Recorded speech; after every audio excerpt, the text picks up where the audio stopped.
his political matrix. Melita Oletenges reports.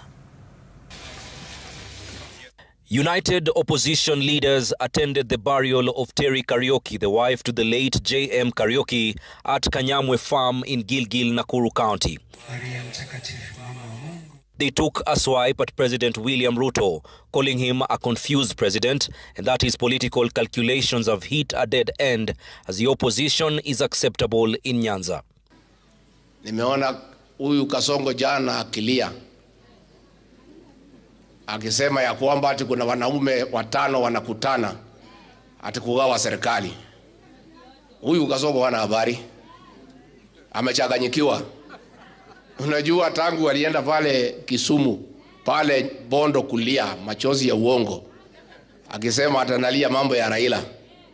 Kalonzo akaenda pale, Mama Aida na wote familia wakasema wanatabua Kalonzo. Huyu Kasongo amechanganyikiwa. They have dismissed accusations that the opposition is out to ring-fence their own interests by forming government, insisting they have one core mission: to remove President Ruto from power. Hao wanaume watano wanakutana na mama moja. Hakuna serikali wanagawa, wanapanga vile utaenda nyumbani. Hiyo ndio kazi iko mbele. Na hakuna mtu nagawa serikali. Tumeambiwa na watu ya Kenya, kazi yetu ya kwanza ni kupeleka Kasongo nyumbani. Mambo ya serikali tutaongea baadaye. The opposition leaders dismissing claims that a member of their team was in talks with President Ruto, terming the claims state-sponsored propaganda.